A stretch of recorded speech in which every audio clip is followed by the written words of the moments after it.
Good evening, everyone. Thank you all for being here. Now, let me start by introducing myself. I'm Samat Tariq. I am IASSS Egypt's national delegate, and I'm more than happy to welcome you all to our special webinar titled Women in the Field of Surgery, hosted in celebration of International Women's Day, which was actually celebrated last week on March 8th. Today, we are honored to recognize and celebrate the incredible contribution of women in surgery, a field that historically has been male dominated, but is now seeing more and more women taking groundbreaking strides. Today, we are thrilled to have a lineup of distinguished speakers from different countries who will share their experiences, the challenges, and the triumph in the surgical field. This event is not just a celebration, but also an inspiration for the next generation of female surgeons. So, without further ado, it is my pleasure to hand over to Raneem, the Middle East chapter lead and Jordan's national delegate. Raneem, the floor is all yours. Hello, everyone. I hope I'm both visible and audible. Sama, can you confirm? Yes, I can see you and I can hear you. All right, perfect. Hello, everyone. I'm Dr. Frehat. I am chapter lead of Middle East and national delegate of Jordan in IASSS. So moving forward with my colleague's introduction, it was in the 1970s, 20 years after the first neurosurgical activity in the Middle East, that female neurosurgeons started to train. These pioneers have contributed to our current 31% of females in the field of neurosurgery alone. One such incredible doctor today is Dr. Alaa Hamdan, neurosurgery resident and clinical researcher at the Cancer Research Center in Tishreen University, Syria. Notably, she is also a member of the European Association of Neurosurgical Societies, founder of Hamdan's Research Lab for Clinical Research Services, and founder of Dandy Syria, the Syrian chapter of Walter E. Dandy Global Neurosurgical Clubs. So Dr. Alaa, the stage is all yours. Please share with us your experience and everything. And please, if anyone has a question, do share it on the chat. Keep yourselves muted, and we'll share all your questions later on. Thank you so much. Thank you, Raneem, so much for this very kind introduction. I hope you can see and hear me well, and also see my shared screen. So, first of all, I'm incredibly happy to be here today in celebration of the Women's Day. International Women's Day happens last week. Today, I will be talking on my personal experience specifically. I'm not going to dive into any topics in your surgery because this is something could be found anywhere. But I think this field is much more beneficial for the young ones who aim to join later on. So let's start with some statistics. For example, until now, we are now in 2024, and we have neurosurgeons and women in surgery, in neurosurgery specifically, only representing 18 to 19% of all the practitioners worldwide. This is actually a very low percentage, as you can tell. Despite the advancement and the more movements that had happened during the last 10 years from women that actually advocate for other women and inspire them to go into these competitive fields. So in the Eastern European, the first neurosurgeon in the 1920s had his first female surgeon named Anna, and from that on, the neurosurgical training worldwide started. Now, women are often assigned administrative tasks rather than operative tasks, and they, let's say, in the male-dominant specialty, males are often have the higher chances to operate on patients, and women do go for administrative tasks. In this regard, today I will be sharing my experience navigating a very demanding but also very rewarding specialty for me. And this would be a neurosurgical residency, especially in a low-income country and a low-setting country like Syria. So, starting with my name. I am Alaa Hamdan. As Raneem kindly said, I'm a neurosurgical resident. Currently, I am in my second year, about to finish it in this August and move to my third year. I am also a founder of research and global collaborative regarding neurosurgery, which is Dandy Syria. If you have hear about it, I will be talking about these activities later on. However, I want first to start with the challenges that we face in neurosurgery in general and go more into women's specific challenges. Well, first of all, if you are if you are being involved in a surgical specialty, the first thing you would be facing is a very long hours and very demanding schedule of work during all days. There are very, very few rest days, if we can say. And neurosurgical residency especially could be very demanding. You can be easily find yourself working more than 80 hours a week. This is only work on hospitals. You may be on calls during the weekends and so on. So this is very important thing.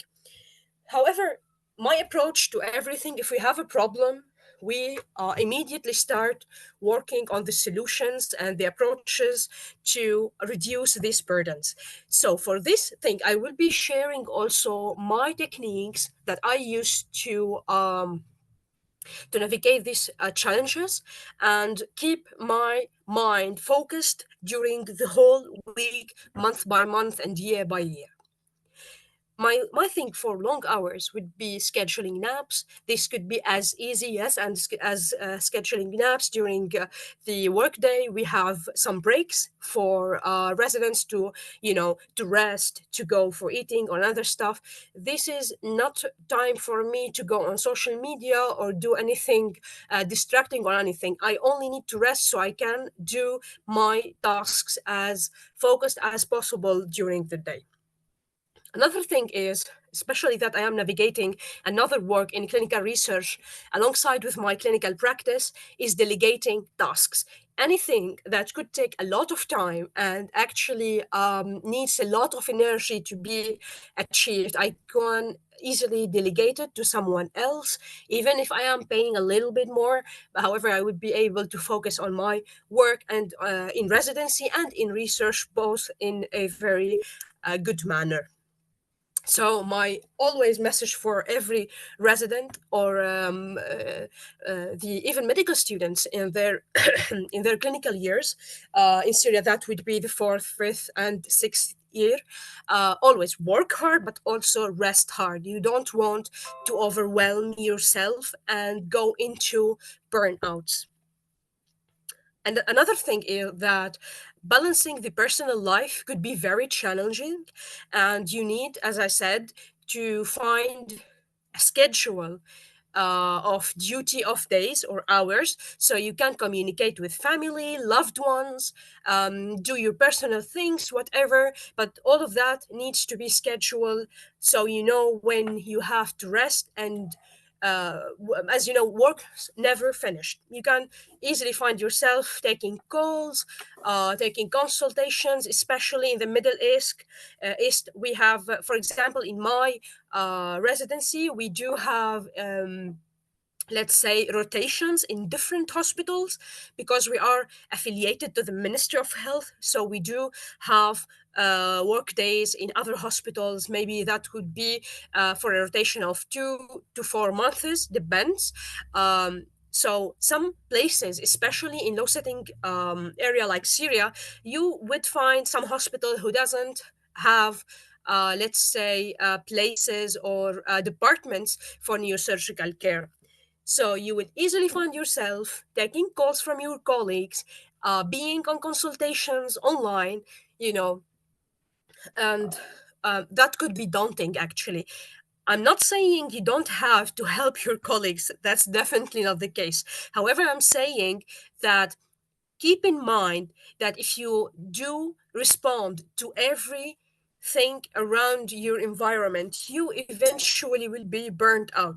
So balance the hot cases, the things that could not wait, definitely respond for those. However, if you can rest and some things could be postponed for a longer period of time, that would be also very helpful. Another challenge is actually the imposter syndrome. And I think every medical student, or actually a resident, would find himself or herself in a position where he or she would be feeling like they do not belong to this place, or actually they did not put that much effort to deserve the place that they are working on right now. This is a very common experience, and I do notice, and friends comes to me always and have these thoughts in mind, especially when they are working for very long hours. Sometimes you lose connection with oneself and you go into this syndrome. So my solution for such a problem would be always focusing on my goals and achievement. I have them written in front of me on my notepad, on my mobile phone. Whenever I'm feeling overwhelmed, like I'm not doing things as perfect as they could be, so on. So I will be reading those achievements, reminding myself or the goals that I want to seek. And also, one very helpful thing, if you have a mentor or a, let's say, senior resident who is friendly, this is a very important thing, especially for myself. It was a very long experience with people. Some of the senior residents are very friendly, you can talk to them, have their opinion on such stuff, and others easily you cannot contact them and approach them the same way. So, as I always say, if you have a mentor in your residency or in your career, go back to them, share your thoughts, both positive and negative thoughts. They are both valid. So, I was saying that easily you can share your thoughts with your mentors, with your support system, ones, friends, family members, whoever person you feel comfortable talking to.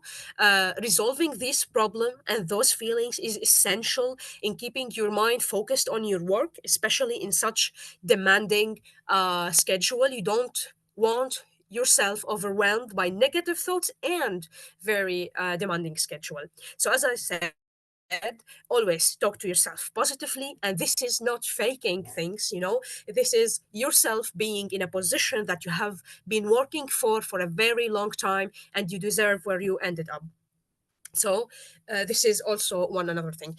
All of these three problems are surgery related problems or challenges in general. However, there are two things related to women, especially in these fields. First of all, the microaggressions or the unconscious bias that you may face in the workplace. There are times that you will feel that your decisions is more doubted than your male peers. This is one very important thing.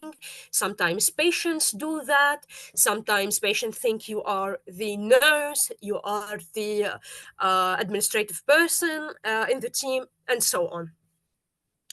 Another time, you would be facing this thing from your male practitioners and maybe your senior residents. You need to navigate this with, let's say, compassion and understanding that you cannot, and you are maybe not responsible.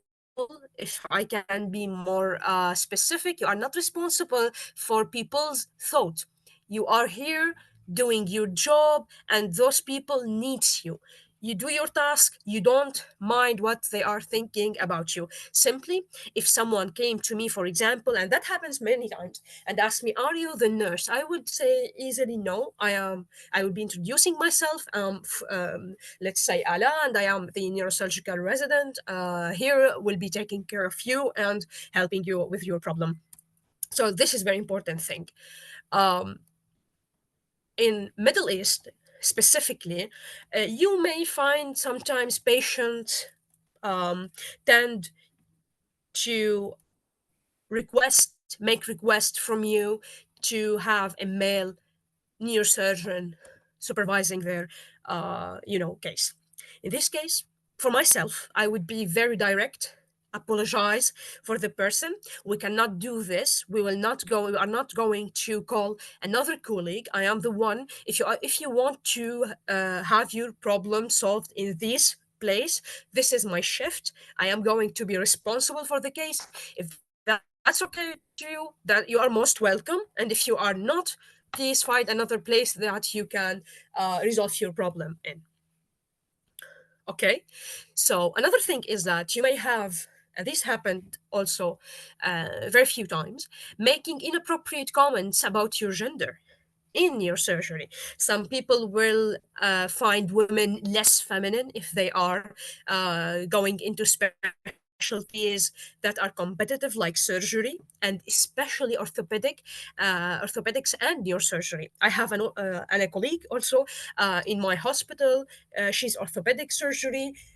Um, she comes to me and she receives a lot of, let's say, sometimes biases, aggressive, passive aggressive more often, behaviors from her male colleagues. However, um, she knows from the beginning and before she entered that specialty, and me also, that we are going to face such things. We have this scenario in mind before we have started. For that thing, we also go conscious and assess the situation, be professional as much as possible. You do not need to sound emotional or respond in a very aggressive way as well, but be professional. Put a limit, put your boundaries and your limits very clear in front of anyone who tries to lower your standards or anything like that.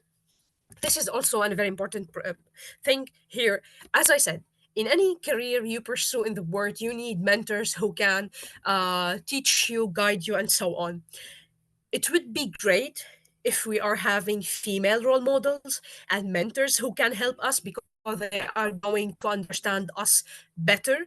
Unfortunately, that's not the case. In my situation, I do have mentors. However, they are all males. They are great ones. I will be talking about the positive sides. Now I am just spotting the light on the challenges and the negative side of this gender, let's say, aspect. However, there are very positive side notes on the other hand. So, as I said, the lack of female role models is a very important thing. We need senior female neurosurgeons and let's say consultants and people who went very far in their career, and we aspire to be in their place. The thing for this situation, for me especially, I would love to advise anyone who comes to me, especially if she's a girl in her very first year of residency or even clinical rotations in the fourth and fifth year. And I have a lot of my DMs from women who want to pursue a degree in neurosurgery and specialty in neurosurgery. And I have over like 6 colleagues until now who we have been discussing that matter before starting the residency and applying for the residency, and they got into neurosurgery. So every woman should make herself a mentor for others who seek her mentorship or maybe just her advice, anything, and go and start from herself, initiating any association. We are doing and applying for that in Syria right now, in the hospital, in whatever situation.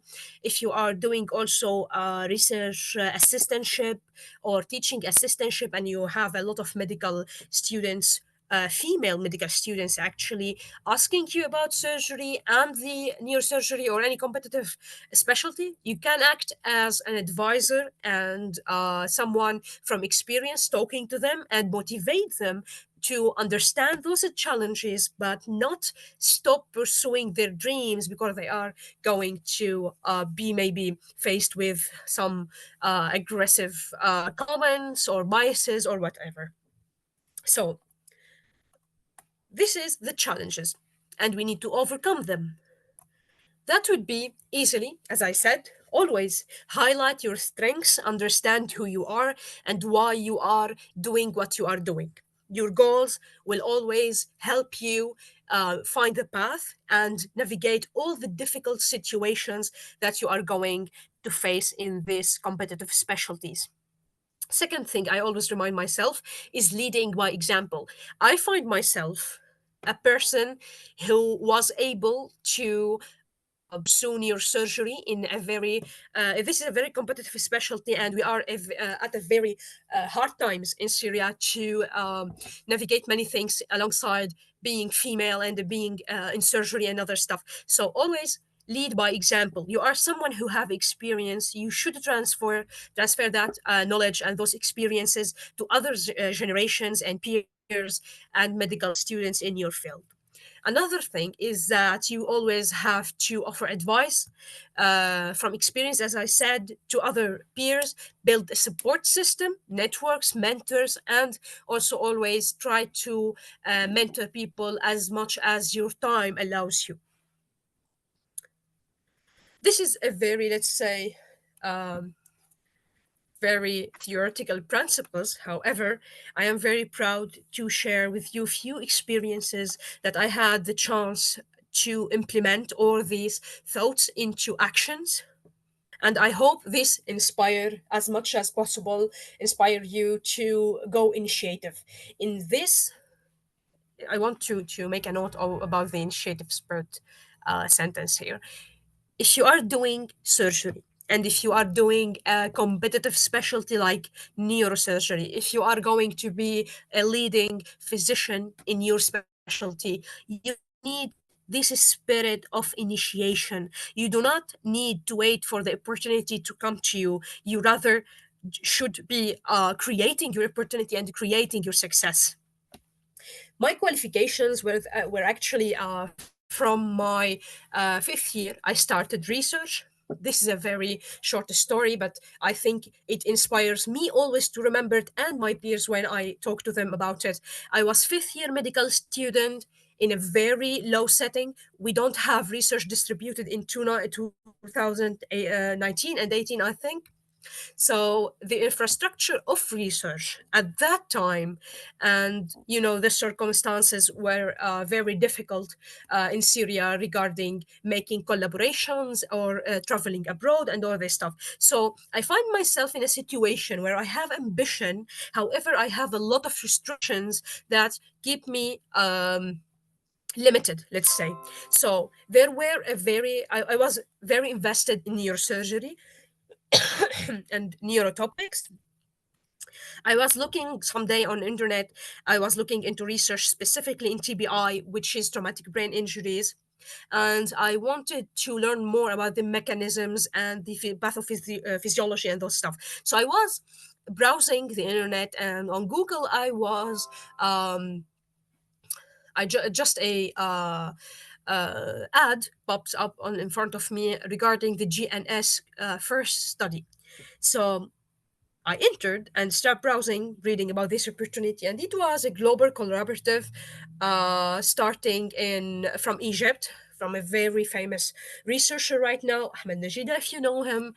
I know him from the internet, first in 2000, I guess, and 18. So they were starting this um, collaborative research about traumatic brain injuries, the management and the outcomes, especially in low income, middle income, and high income countries.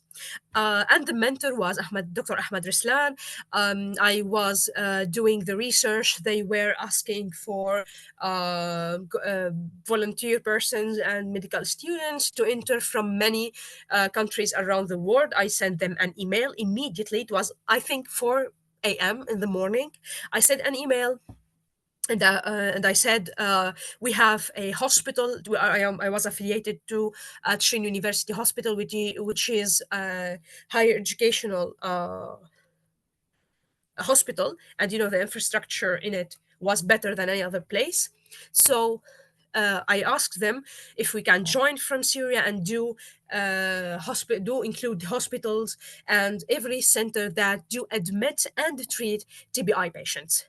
They were very welcoming. I got very a huge amount of support, and I was very clear that that would be my first ever experience with clinical research practically.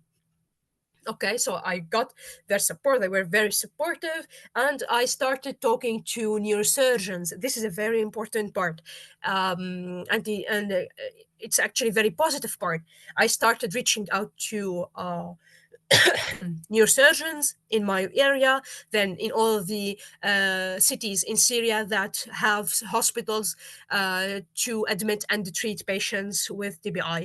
They were extremely positive with me. They all did say, we are going to help you in whatever manner you need, especially in my hospital and in my university. Dr. Mufid Mahfoud, he was the one that I have started my work in clinical research with him. He was very supportive. We started collecting all the cases in TBI and so on. We were able to distribute this study in all the centers in Syria. At the end, like in 2 years, because you have COVID-19 kicks in mid March, I guess. In 2020, so the study resumed after, and we are right now in the analysis phase. I am proud to share with you that I was responsible for 150 members in this team, and we were able collectively to be the second most contributing country worldwide. This one thing happened because we have collaborative efforts, because I had a very positive response from my mentors and my professors who wanted to support me as a female lead in the field of neurosurgical research. This is a very important thing. Later on, I was able to go into a cancer research fellowship at the Cancer Research Center in my university, where I do now work as a research assistant. In that place, I have got also a lot of support from my professor, Dr. Zuhair Al-Shihabi. One thing that I have been noticing as a pattern, the highly successful and highly confident professors and the ones who do really have the knowledge and want to, and the sense of mentorship will help you no matter what and regardless of your gender. They were very supportive, especially because I am a woman in surgery. They were very supportive, and I got a lot of chances. I was nominated for a very distinguished affiliation and, let's say, short fellowship at the atomic emission, I guess, energy emission in Damascus, and so on. I had a very, as I said, my professor supported me a lot. Male they were all male professors and mentors. I wished I had a female mentor, but I can't say that I have faced a lot of challenges regarding being a female in clinical research, and especially in surgical research. To advance this initiative spirit, I have also I found Water Idandi global neurosurgical clubs on the internet as well, because I'm someone who chases opportunities on the internet. I found it very my thing, like, to find these opportunities, and I found these neurosurgical clubs, and also I sent them an email and I said I want to initiate something like that, and I want to have the Syrian chapter set like in 1 year. They were very helpful. Dr. Salim Abdulraouf is someone who's very into the women's rights, and he said he need 50% of the board members to be females. I'll be touching on this point more later on. So I started actually putting a vision that aligned with the global vision, but especially focused for the Syrian environment. We have the team distributed as as Dr. Salim advised, and so on. We was able to create this club, and now we are hosting webinars, educational webinars, and we are also having events to support women. to go more into neuroscience, neurosurgery, and all this stuff. We are also feeding this initiative spirit in our members. And my takeaway message would be, if you want to do something, do not look for the problem, but also look for the solutions, because there will be always solution for anything. And it's no matter what and where you come from and how much the challenges would be daunting, and how many obstacles you would face along the way, you are always able to initiate and show leadership material things in your journey. So I hope this inspires you a little bit. This is only things that I want to say to, so you can find inspiration, that you can lead. I come from a very low setting. That wasn't the problem that I would be dwelling on, and just keep my mind, okay, I am in a very bad situation, I cannot do anything. You can't go from this mindset to anywhere. You need to have this positive thinking. Okay, I have a problem, I need to solve it. I want to do something, I can do it. It may be small, but it will be growing over time, and you will not notice how much and how much regret you would have if you have not started your initiative. So as I say, my um, always takeaway would be, aspire to inspire, work always on yourself. So as a woman, take responsibility. You are very, very unique, and you need to make impact on the society. And I guess you will face a lot of challenges, yes. However, you will find a lot of people supporting you, and you may say, why I did not start this earlier. I hope you find this helpful, motivational. And if you need, and thank you very much for listening, if you need any advice, if you need to reach out asking about anything, you have my contact here. I would finally like to thank the team in IAAS for inviting me to speak here. I had the pleasure talking to you, sharing my very small and short experience in this field. And yeah, thank you very much. Dr. Alaa, thank you very much. This was very informative, very inspiring, and very uplifting. And you talked about a lot of points that we specifically as female doctors, specifically those who are seeking surgical residencies, have discussed so many times during our medical years, even through the process of choosing residency and everything. You've mentioned the importance of finding a local residency of choice. And since we only had one female surgical resident in my university where I did my internship with you anymore, and I would actually argue that you are actually one of those inspirations, one of those role models a lot of the younger female doctors who would love to seek neurosurgery would look up to right now. So thank you very much for all of that. That uplifted me personally, someone who is actively seeking a residency in surgery, possibly neurosurgery. So maybe we'd be colleagues there too. Now, as for our attendees, inshallah, hopefully. Yes, I'm confident, and I'm very actually honored that you have find that helpful. And as much as we can, we should inspire. It is a very short experience. However, I hope it was helpful a little bit. You say it was a short experience, but it was very full of very important information for all of us, be it women or men in medicine, those who seek surgery or not. This is very important information to respect ourselves and our colleagues in return. As for our attendees, we had one question from one of our future doctors, hopefully surgeon.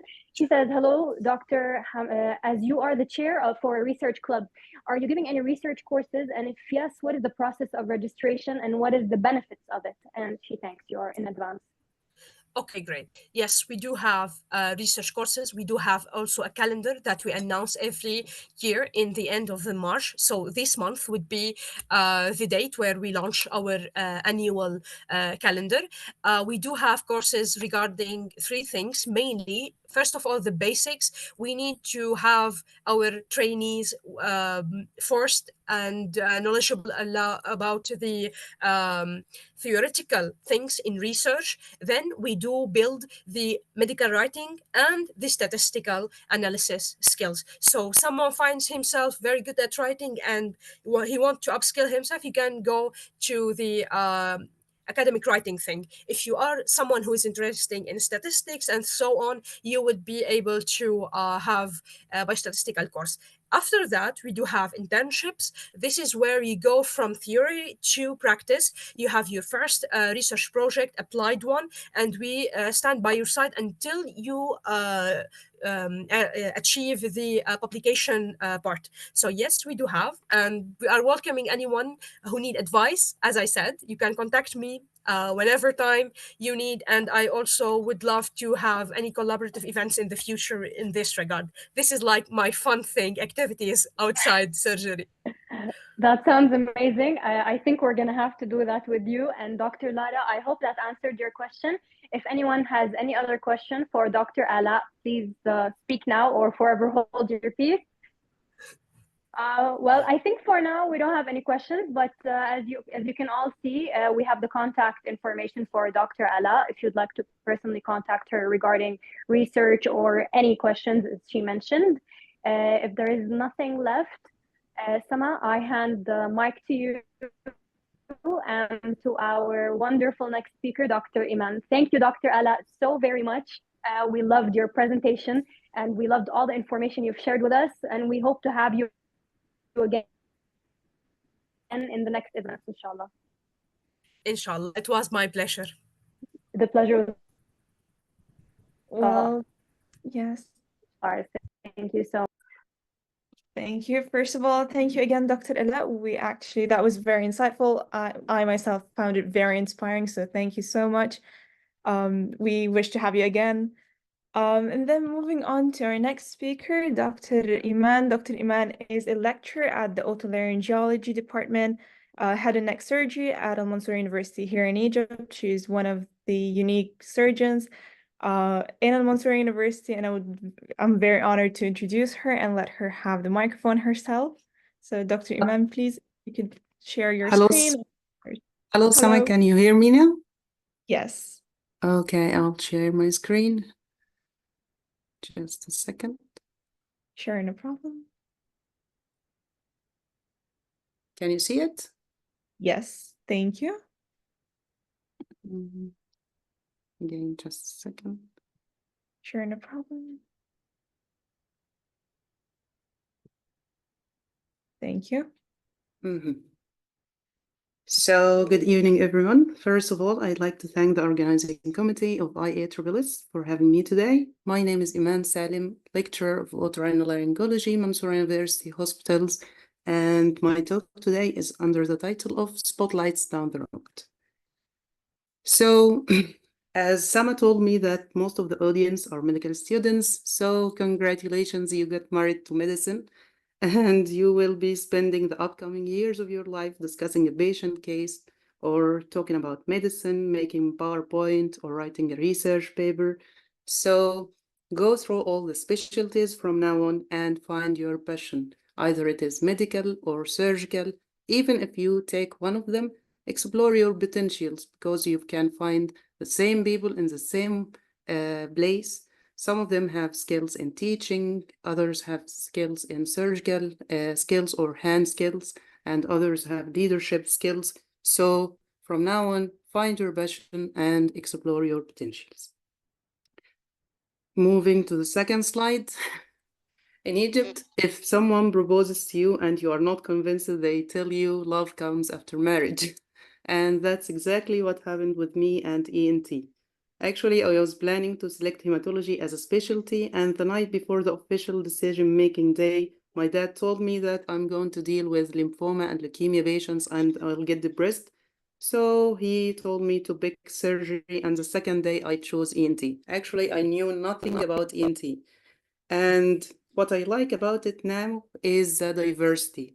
You can practice the medical part of the ENT or the surgical part. You are going to treat pediatric and geriatric patients. You are going to move from simple cases like tonsillectomy up to the most complex cases of airway surgery. We have here bronchial cyst and head and neck surgeries. You have here parotid surgery. We have here maxillectomy, traumatology, and a patient with depressed frontal fracture. You can see here microscopic ear surgeries and cochlear implant, endoscopic ear surgery, endoscopic laryngeal surgery, and suture lateralization for vocal cord paralysis. We have here nose surgeries. Actually, this is a case of what we call guanal atresia, and you are dealing with a patient who is 1 or 2 day old. Here is CSF rhinorrhea. Here is a case of pituitary tumor, and you are working to remove the tumor from outside the pituitary, or what we call the supracellular compartment, and this is the pituitary stalk. And here we are working through the oral cavity to decompress a C1, C2 vertebra in a patient who had a trauma, and he is presenting to you with paraplegia. So you are never bored because of the diversity, and you are never alone. You will work with all other specialties. However, having said that, don't be that diverse. If you are practicing ENT in the US, you will see that ENT has tons of subspecialties. We have otology, we have neurotology, we have lateral skull base, we have rhinology, anterior skull base, laryngology, head and neck, sleep medicine, pediatric, craniofacial, plastic surgeries, and etc. But although I practice ENT surgery, I take this man as an example, who is Dr. Reinisch. He is a specialist in otology. However, he doesn't practice the whole otology. He only practices otoplasty, changing this girl's life from having a microtia to having this amazing auricle. So he's like a magician because of being subspecialized. So I found my passion in rhinology, practicing on cadavers, examining patients, and doing surgery in the nose. So be specialized. Next, put a role model in mind, and talking about ENT, I would pick my role models as our precious ENT pioneer, Professor Lubna Al-Fiqi in Egypt from Ain Shams. Of course, Professor Valerie Lons from UK, and the amazing Professor Darlene Luba from South Africa. Those are my role models. So next, dig deep for a mentor. Because surgery is like any other handcraft, you should have a mentor. And talking about my mentors, I'll start with Muhammad Abdul Wahab here, who is my senior in my residency, and he literally taught me everything. And he is now an assistant professor in South Carolina. Going to Professor Hussam Sisi, who is our rhinoplasty artist. Going to Dr. Sharawi, who we call him the golden finger. I remember him removing a case of angiofibroma, which is a very bloody tumor from the nose, in time less than the adenoidectomy done in the opposite operating room.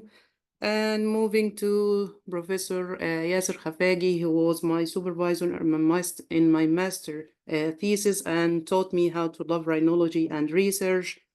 Going to my PhD supervisors, and we call them the research dynamos, Professor Hisham Atif, Professor Ahmed Musad, and Professor Muhammad Al-Siddiq. And last but not least, if we are talking about ENT in Mansoura University, we can never forget Professor Ali Tawfiq, who is the godfather of our department, who taught us to be disciplined, and by giving us lectures from either at 7 a.m. or 8 p.m., and he is our reference in any case that we cannot deal with. So learn discipline and be appreciative to anyone who taught you anything, and express your gratitude. Next, dig deeper for a mentor. You have to learn from anyone around you. And what I mean by that is our physician assistants, and specifically Miss Hanan, who taught me how to be so organized. I remember walking around the department with a notebook, writing down every little detail or investigation that the patients would need.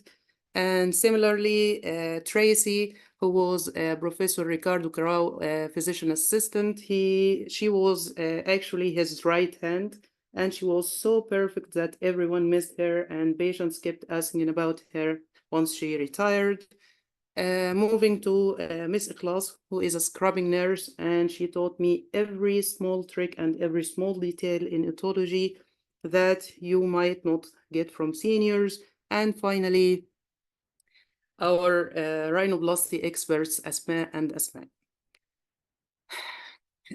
Moving to the next slide, be a mentor. After you found your mentors, be a mentor. And what I mean by that is to be supportive to young generations. Those are some of my juniors, and those are my students in the 4th grade or Manchester program.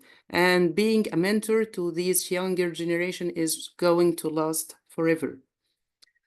Next, have your own support circle, and you are gonna really need them, either your family and your friends. Here's Nisma, my senior. Here's my dearest friend, who is Hiba, who is a neurosurgeon, by the way, practicing in the UK right now. And my closest circle, Mariam is a pediatric surgeon, and Sarah is an oncologist, and my same specialty friends. So next, you are there for a reason, so leave lasting print. What I mean by that is that you have to participate in your own society. Just a second.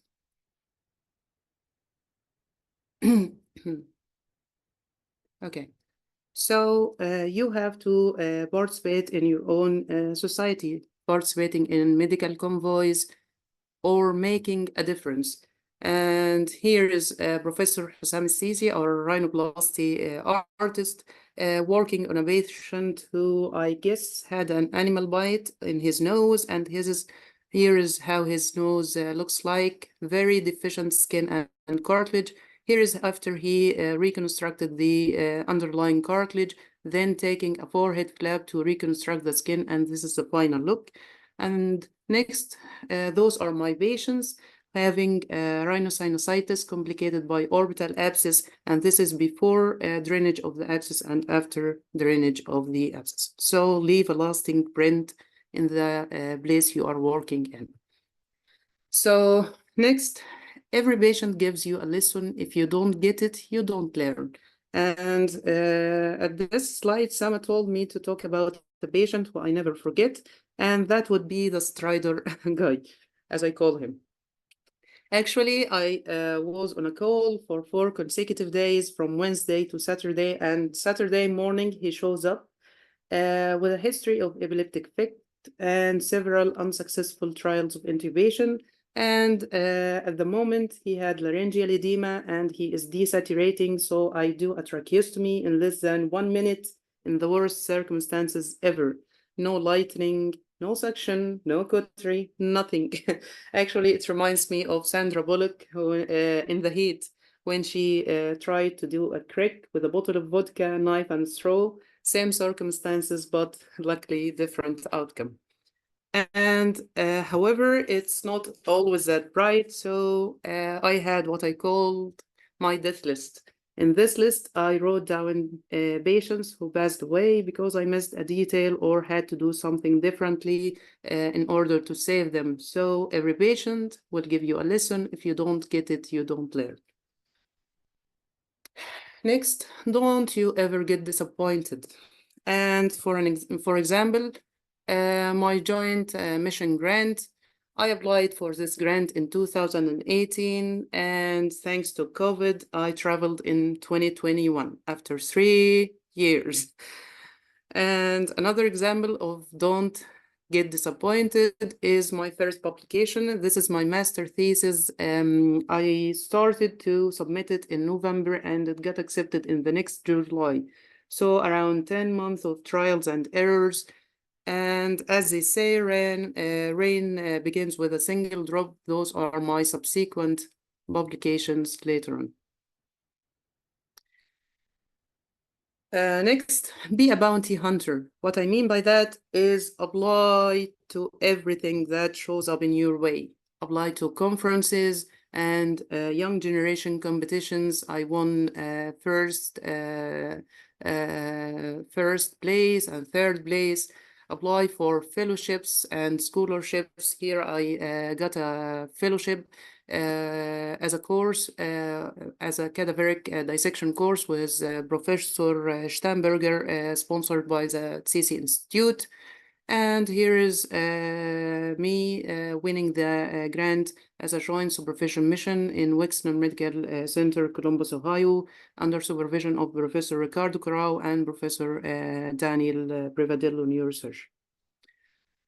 And as you must have noticed, this one, take as many pictures as you can with pioneers in your fields. Here is Professor Rida Kamil, Professor Stamberger, the godfather of rhinology, Professor Kennedy, Professor Snyderman, Professor Bill Batra, Professor Corrao and his amazing team, Professor Axel Wolf, Professor Bradley Otto, Professor Johan Pagan from South Africa, Professor Ahmed Shahzada from the UK. And finally, commercialize yourself. Learn, research as soon as possible, and build a strong CV. Then spread your wings and fly. And if you want to see and look at the bigger picture, stay tuned for our paper, Women in Otolaryngology, for taking a look at the bigger picture. That's all I have for today. Thanks again for inviting me. And if you need anything, just don't hesitate to contact me. Thank you. Thank you, Dr. Eman. We're very appreciative of your presentation. It was very insightful.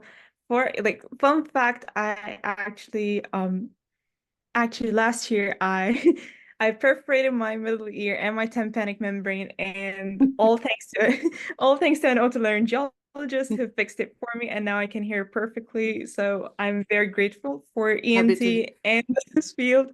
So thank you very much. Happy to hear that. Thank you. We are waiting for questions. If anyone would like to ask Dr. Eman anything, please do not hesitate. If you want to open your microphones, that's also fine. You can go ahead.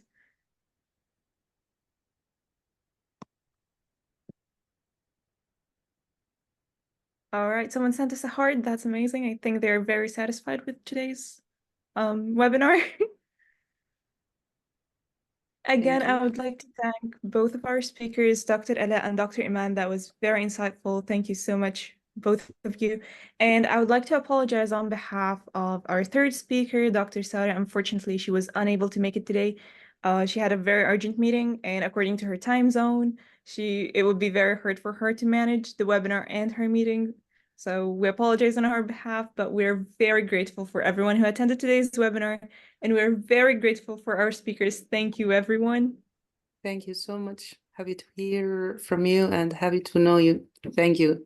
Thank you, Raneem. Thank you, Sama. Thank you so much, Dr. Eman. That was amazing. Dr. Alaa, thank you so much again. And for all the attendees, we apologize for the delay for today. We will be sharing a feedback link shortly. Please do send us your suggestions and your complaints and everything over there so we can improve for the next presentation and next webinar, hopefully. Again, thank you to our great presenters, and we apologize for the delay again and for the presenter that was missing. Have a wonderful night, and again, Ramadan Mubarak to everyone who is fasting and everyone who's celebrating the month. I'm very grateful to have you all today. Thank you once more, and good night.